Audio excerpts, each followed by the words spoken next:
Alright, you guys, so this is a real call. Here's the situation. Lady's about to go into foreclosure tomorrow. So I got to act fast. We're giving her a call right now to get the address so Monty can do the analytics, find out what the properties are selling for, and see if we can buy this house. Hello? Hey, how you doing? This is Kenny Russian. Hi, how are you? Doing wonderful. So could you give me the address of the property? I have my assistant with me right now, and I'm going to try to spend some time to go look at it today. I was kind of working out the house today, but I know this is an urgent matter. You said they're going to foreclose on it tomorrow? Yes, Okay. What's the address of the property? It's Okay. We're going to do some research right now, and I'm going to give you a call right back, okay? okay, thank you. Thank you, ma'am. Bye-bye. Okay. So again, she's in foreclosure. She's going to lose the house tomorrow. And this is what we do. This is what you need to be doing if you're buying houses for cash. Even if you don't have cash, there's other resources available to you once you learn my system, such as maybe partner with somebody,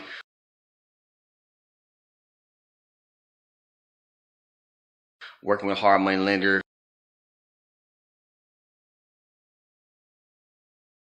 In this case, it's going to need to be a cash deal.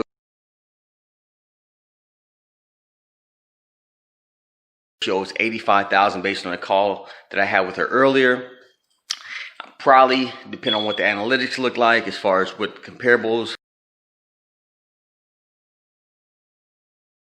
how homes are selling for in that area. I think, you know, at least $15,000 cash in her pocket. I try to be fair, make sure that they're able to walk away from the closing table, because tomorrow she's not going to walk away with any money whatsoever. So Monty's going to go ahead and check. What we use is a system called RealQuest. You can see that. We use RealQuest to determine what the comparables other homes are selling for in that area. We're going to check that, and then that's going to make be a determination if we're going to actually go out there physically and look at the property or not.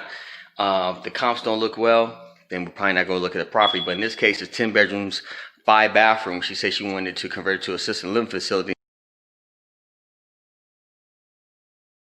She's invested some money into the property, so it seemed like it could be a pretty doable deal.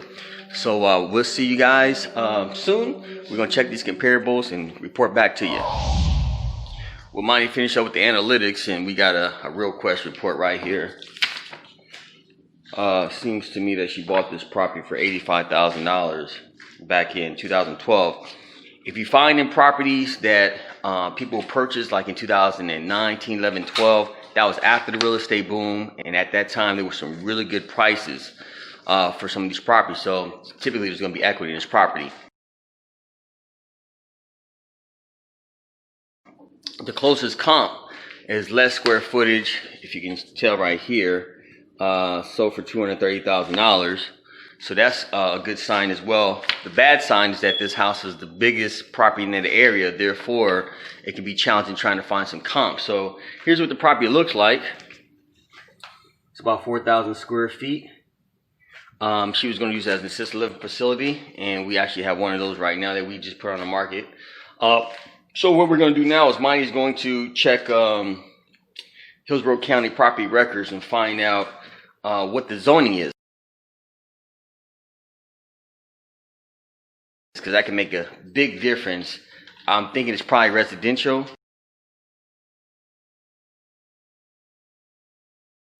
If it was commercial, boy, I'd jump for joy. But I think it's going to be residential. Probably RM 50 is what I'm thinking it's going to be. So let's see what the zoning is. It is, keep going down. It does have an acre. Here, right here, look at this. So it's totally 4,010 square feet, residential single family class. So RDC 12, 224 by 224 as far as front and depth. 50,000 square feet land. So it sits on an acre. It would have been better if it was commercial, but with assisted living facilities, you can run an ALF with a residential zoning. And hold on, let's see. Okay, it's residential duplex, convertible 12 unit acres or something like that. Okay. Oh, okay, you're talking about the zone. Okay. So I think we may have one. This is a retirement check right here, to be honest with you.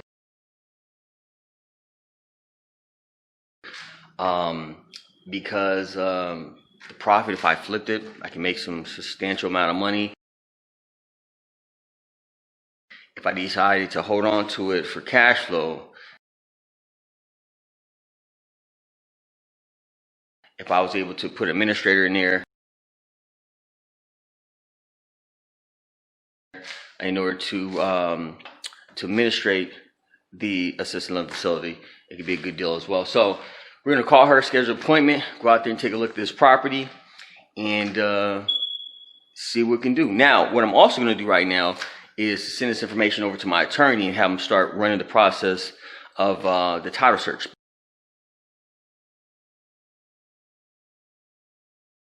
So that we can have the title work done ASAP. So if I can get this deal done, I can go ahead and take the cashier's check down there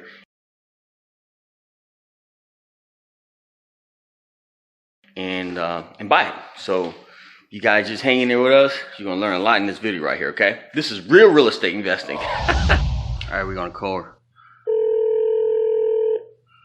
Right now, we're gonna talk to the seller. Hello? Hey, how you doing? All right. Great. Was you able to find the gentleman's phone number? I have the number. Okay. Let me call him on a conference line real quick, okay?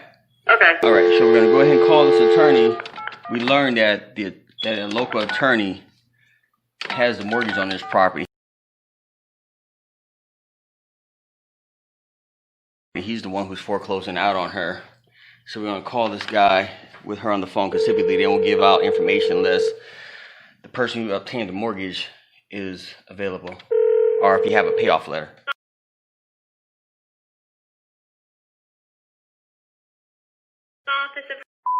Yes, may I speak to Mr. please? He is on the other line. Can I take a message? Okay, I have Mrs. on the phone. She has a mortgage with Mr. Okay. And we're trying to get the payoff at my title company title so we can pay him off. I think he's foreclosing out on the property tomorrow. Alrighty. What's the address of the property? You're going to need it either to fax or email over the request for the payoff. Okay. Okay. I will have my attorney. Have you guys ever worked with before? It does not sound familiar. That's not to say that we haven't, though. Okay, so we'll get that sent over to you. And could you guys provide a payoff expeditiously, because it's going into foreclosure tomorrow? Yep. Just make sure you state that in the email or the fax. Is there another option? Can we maybe come down to the office and provide that to you guys with Mrs. You can come to the office. You're not going to be able to get a payoff right that second, though. So it's not going to expedite anything if you come down to our office. Okay, we appreciate your time, ma'am. Thank you. No problem. You're welcome. Bye-bye.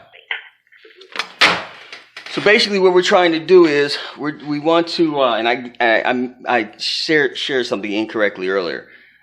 They will not give you information unless you send them a letter, a payoff request. I said a payoff letter. It's a payoff request. So that's what Manieta's going to do. She's going to send them over a payoff request from Mrs. So I'm going to have you draft that up, Manieta, and then when we go out here, we can have her sign it, and then we can send it to them real quick. Alright, you guys, so we're about to go and take a look at the property. The area is not a bad area. In this area, they've done some new construction homes, as you can notice. So it's not a bad area whatsoever. So here's a property. Slow up right here. So here's a property. The property is a really large piece of property. All this land right here actually goes with the property. And this is the house right here. So it's a really big piece of property. Yeah, I like actually what I see. There's a lot of different things that can be done with this property. It goes all the way to the block next door. So what we're gonna do, let's turn around, Monty, and we're gonna wait for the seller. Now I can't tell you that the seller is gonna allow for us to videotape this, us negotiating and enter into the contract. But I'm gonna try and see the best I can to keep you guys involved, so you can see exactly how to negotiate. and how to enter into a contract with the seller. All right, we'll see you guys soon. Property homes. What happened is you quit claim deed the property to your daughter. Unfortunately, you also notarized it. So sometimes that may be an issue with the title company. They may have to do what is called a corrected. I dealt with. Oh, yeah, okay, great. They may have to do a corrected deed. Yeah, I dealt with them before. Okay. Yeah. Buyer, I buy everything. That's me. This is my property address where I do business out of. This is my phone number. This right here is a property that we're going to buy. It's $100,000, $500 deposit. If I sue you, sue me. It's in Hillsborough County. Now I'm going to go ahead and pay for the delinquent property tax, so that you can net $15,000 cash for right now. So typically you pay for your buyer's closing costs and seller's closing costs. But in this case, I'm going to take care of all closing costs, so you get $15,000, and I'm going to assume the 2 years of tax, delinquent tax. You said it's 2 years of delinquent taxes. Typically it's not that way, but I'm just trying to give you the benefit of the doubt and make sure that's a fair situation for both of us. We're closing 3 to 5 days, which in this case we're going to have to close tomorrow. And title and expiration of offer. If this is not signed in 3 days, this contract is null and void. This part is what's most important. This is a cash deal. Buyer will cash the person as is conditioned. Buyer will pay off $85,000 loan that seller currently has in place. The seller will receive $15,000 cash at closing. The seller will have the option to buy back the property located at Tampa, Florida within 45 days at fair market value, subject to a professional valuation performed by a professional certified property appraiser. This is intended to be a legally binding contract, and that's pretty much all. So we're making some gains on this property. I just got off the phone with my attorney. He's actually moving forward with the title search to find out if there's any liens or judgments tied to the property. And Monty's been working her butt off trying to get this deal done. And also, we're about to go pick up the payoff letter from the attorney. And this actually came back more than the $85,000. So a lot of times, you know, some sellers may think that they owe a certain amount of money, but they actually may owe more. So in this case, she owes $102,000. She told me $85,000, but the attorney, when he provided the private loan, he cross-collateralized the loan. So there's two properties that she owes $102,000 collectively. He's not willing to separate them, and they're both going to be, one's going to be sold tomorrow, the other one's going to be sold in a couple months. So I am going to, we're going to pick up the payoff letter from the attorney, and then we're going to wait for the title search, and it's getting late in the day. It's 1:30 right now. It seemed like this is just an uphill battle trying to get this deal done in one day. Is hard because now the seller daughter, who has to sign because she quit claim deed the property into her daughter's name before a couple years ago. I don't know why I didn't ask. I think when she's going through BK or something like that.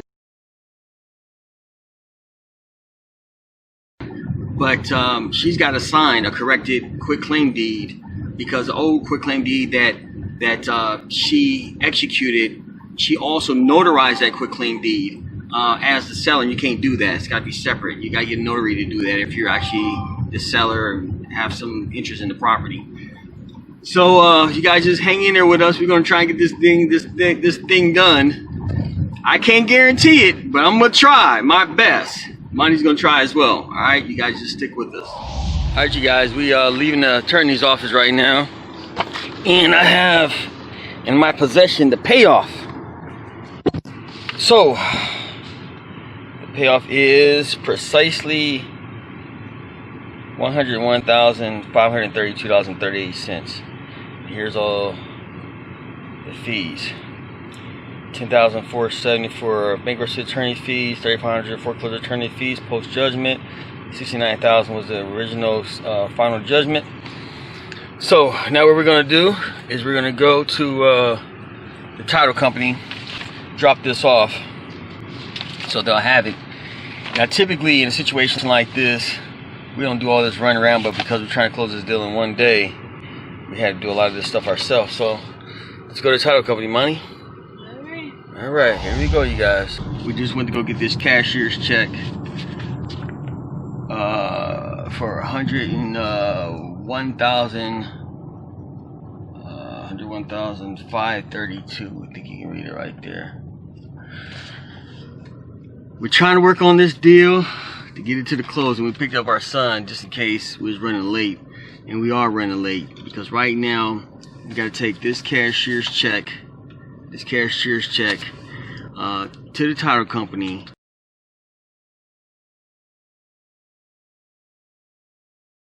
We're waiting for the seller to meet us at the title company so she can sign the deed.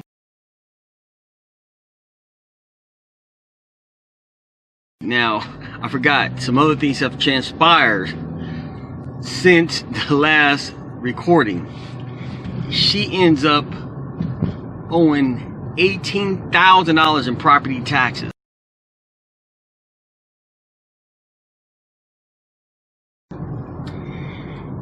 As I mentioned to you guys before, there's two properties that she has used as collateral for the $101,000 that she owes this lender. So we had to renegotiate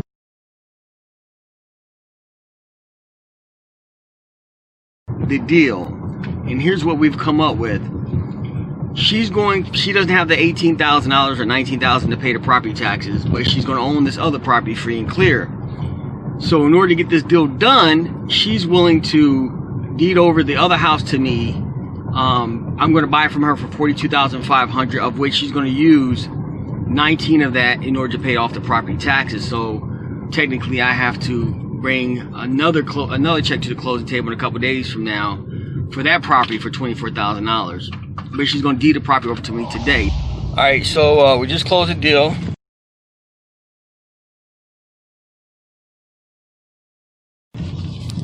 We got the warranty deed.